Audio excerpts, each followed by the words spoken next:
Coming up on Down Under EV Adventures, we finished looking at the BMW iX3. Is it a car that I should still consider for my next EV?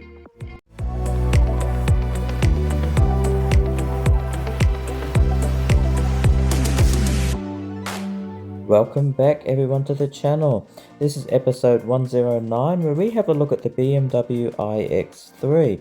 Now, I already did a first impressions video on this. You can go back and have a look. This is a car which I rented in Perth for 3 or 4 days. It was about 7 or 8 weeks ago now, so it was a little while ago, and I've just got around to doing the full review on the car.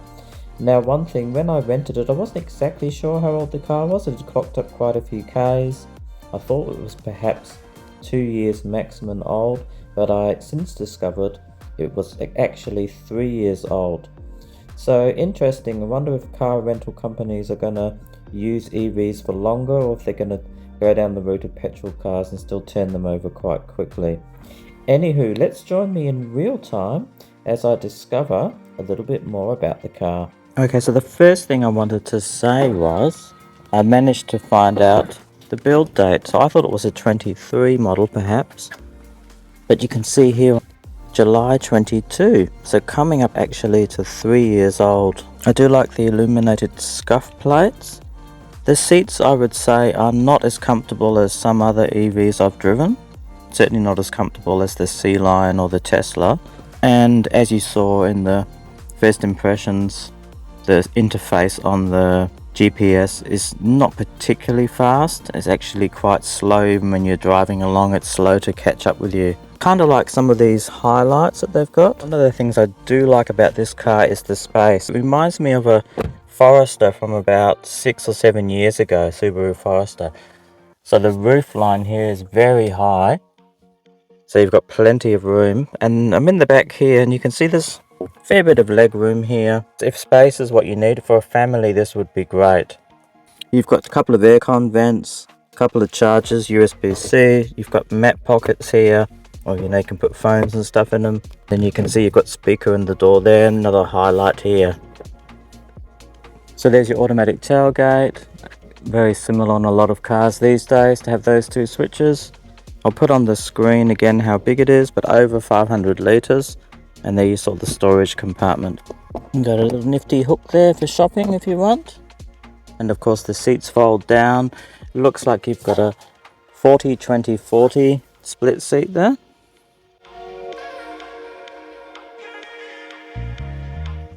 There you can see that roof line is fairly high, and you've got some decent ground clearance on this. I'll put that on the screen as well for you.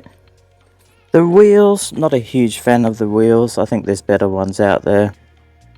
You've got a little button here. You can lift that up to push the seat back into a few positions, and then if you want to return it, just lift it up and it returns back to the position. You've got these little vents on the side, just some styling stuff there. Hydraulic struts for the bonnet, and no frunk. So no frunk, I think that's not good with modern EVs. You really want to get a frunk. And this is a rear engine as well, so, or rear motor. So not sure why they couldn't have put a frunk here. Now what I do next is I fully charge the car because I want to do a range test on it to see how the economy is. So now we go to the garage after I've charged it full. Okay, so I'm fully charged here, and okay, the door's closed now. It's showing a range of 340. So I don't know if that might be based on previous driving. Maybe it's like a dynamic range. I'm going to have a play around with this now and see what I can bring up on the screen. Interior lighting, so you can actually change the lighting just like you can on many cars. You can make it blue, green. So I'll make it blue, just for something different. So apparently I've learned there's a button here. If you press that in, it'll toggle through some different settings here. So you can have the G-force thing there, what radio station you're listening to, what your gear is and what mode. That's a consumption. and then some values here. Now I've just learned if you press that it'll reset, so obviously nobody has bothered to reset that. So there you go, now I've set that, and that will now give you the current trip. If I leave this on now in this position, when I drive, that will accumulate now the data of how many kilometers I've done and also what the average speed is. So I'm going to leave it on that, obviously, for the range test. Climate control switches, quite useful to have, I think. I wish more cars would have it. You're wondering what this one here is? This is just so you don't have to use the touch screen. So when you press, for example, the media button, then this all stuff here comes on. The home button will take you back to the home screen. I think this is useful. Once you learn where this is, you don't have to then reach up to the screen. That's quite a useful thing. You can just press map. It'll bring up the map. Navigate, you may be able to do voice control. That'll give you the menu, the apps. And then COM is short for communication. And then it's got like a little dial here. Now as you scroll the dial here, it'll scroll through the settings here. So that's actually not bad.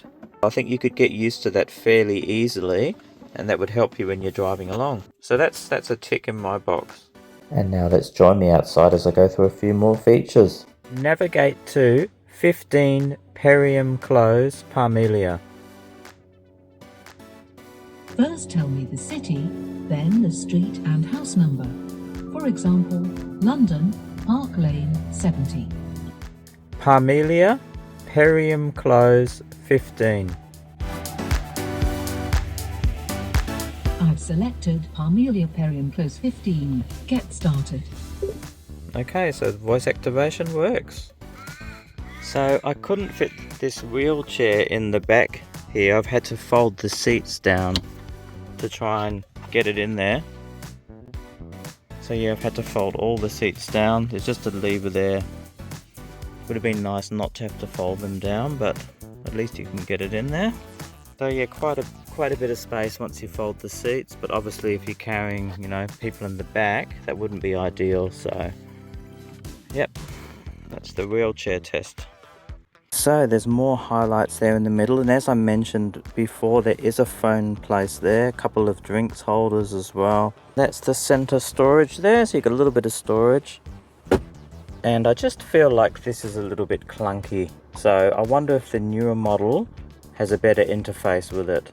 I do like this screen here. I think the graphics are good, and there is a little bit of information. You can see so far I've done 146 Ks. Now I kind of like this screen here, so I just like the way it's set up with both the digital and the analog speedometer. I think that's pretty good. There's a little bit of information. Unfortunately, I'm finding it really hard to get any actual consumption figures. Now if you go here, it just gives you like the historical value. So that's what I'm currently using, 19.1 per 100. That's the average speed. And that's since I sort of reset it for my range test. And you can see I've been driving in sport mode, been having a bit of fun, so you could probably do slightly better than this if you wanted to. Okay, and it does have a glove box, so a pretty small one actually. I would have thought it would have been a bit bigger than that. So you've got a little bit of storage, and obviously you've got your door storage there as well. And you've got the radio station under here with a physical switch. Some people might like that. But I do like the climate control, the way they've set it up there. So dual zone climate control, not bad the way they've done that. The thing I've found a bit tricky is using the cruise control. So it is actually this one here, and you can adjust the distance here. But unfortunately it seems to put the centering on sometimes when you use it, and also a sort of lane keeping comes on as well. I haven't really found a way to drive it without those features on there. I find it a bit annoying. It's just another car where the lane keeping is not very well sorted. The car's trying to do driving for you, and as I've mentioned in my channel before, it's dangerous. When you're driving on a highway, you want to be as close as possible to the left lane as possible. When there's trucks going 100 kilometers the opposite direction, you do not want to be in the center of the lane, and you certainly, if you drift, you don't want the car jerking you to the right to put you back into the lane, because it might push you into the oncoming truck. So I cannot stand lane keeping and lane centering. They're all just rubbish in my opinion. That they need a lot of work. I think it's going to be years before they get it right. Rant over about that. This wouldn't be the car for me simply because of this, unless I can find a way truly to be able to use the cruise control without that crap coming on. Now for anyone wanting to know what you can do with that, so if you go to car and you go to settings and then driver assistance, okay, these are all the settings you can change. So you can see a lot of these warnings are all off. Okay, but there's nothing in here which you can actually stop this cruise control function. So unfortunately, if you're using cruise control, you're gonna have that lane keeping, lane centering stuff on, which for me is a big no. It just does not work. The rest of the car is fairly inoffensive. It's fairly traditional, I would say. It's probably the closest I've come to driving a car that sort of simulates a petrol car, which to be honest is not really what I want when I drive. Although having said that, I have had fun driving it. It is quite okay to drive, handles pretty good. I think it handles better actually at low speed. At higher speeds, highway speeds, you can really feel the heaviness of the car. And again, in the settings here, there's nothing to adjust the steering to make it lighter. Some cars you can adjust that. Here you can't do it. Nothing like that on this car. Maybe the newer models have it, but this 2022 model does not have it. Now the car does have a heads-up display, which we'll have a quick look at, and then we pick up my wife from the airport and she gives us her first impressions of the car as well. Okay, let's have a look. Display. So it just gives you the speed limit and your speed. So not quite as good as the one on the C-Line 7. Seriously, what do you think? You're sitting in the car for the first time. What do you think as a 2022 model EV? I think it's actually very comfortable, and of course I do like that you have more physical buttons. Yep, I think we both agree physical buttons are great, especially air conditioning controls. Oh yes. Yeah, okay, good. So you can see there in the corner that's their idea of the percentage gauge. It's a bit silly. They should just have a digital readout. It's probably around 55% if I was to guess. Saying 161 k's to go, we've done 167, so that's saying around about 320, 330 for a full tank of electrons, which isn't really great for a car this size. But anyway, we'll go and work that out. So you can see averaging 19.6 here. The GPS reminds me of a 1980s video game.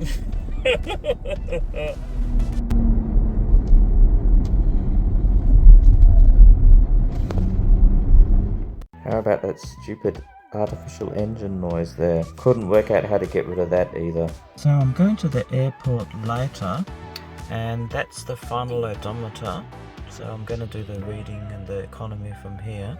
Now the average it's saying I got was 19.6. It's very hard to work out what the battery is. You can see there. I'm guessing it's probably about 30%. Saying 101 kilometers left. Now what I'll do is I'll just scroll through and see if I can work out how many kilometers I've done.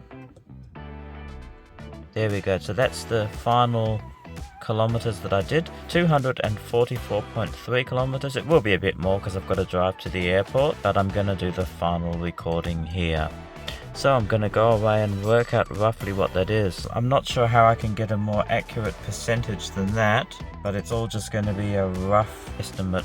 Before we get into the driving dynamics, let's go over those economy figures.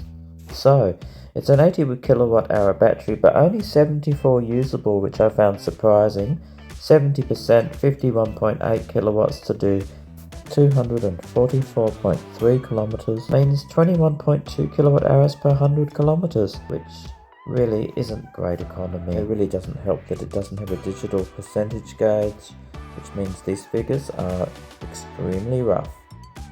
But for what it's worth, the expected range at that economy is 349 kilometers. Not the best. It doesn't really give you an accurate reading. It's just like a little gauge on it, so I'm not sure why they don't have a digital display. So overall, it's quite a nice car to drive. I had a bit of fun with it. It's got some performance. Now we'll just drive to the end of this road and I'll show you what the acceleration is like. Bearing in mind it's just a rear wheel drive, so not an all wheel drive.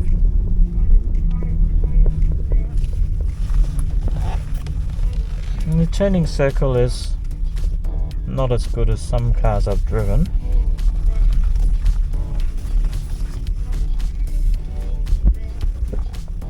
Okay, so this nice abandoned road here near where I'm staying. And let's see how we go with the acceleration.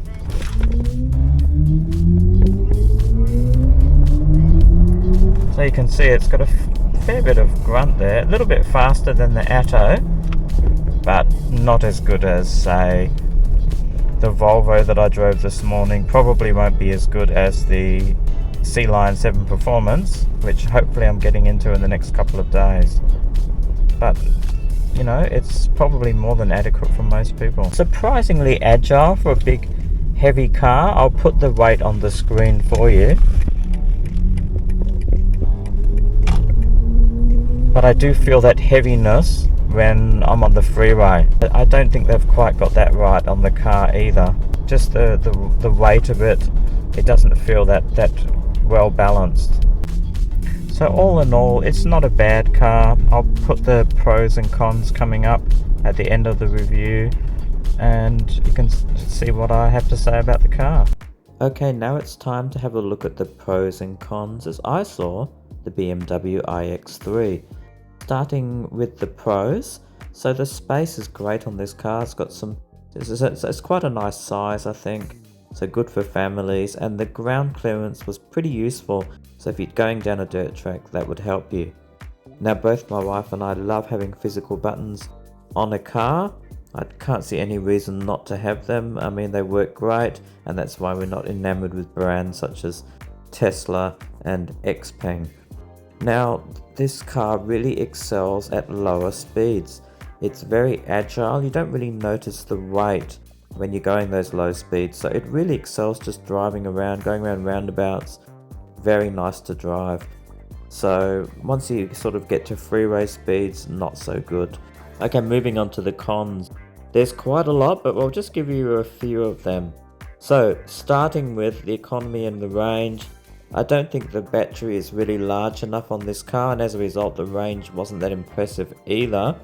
Could drive it, I guess, a bit more economically, but you know, really it needs to be bigger.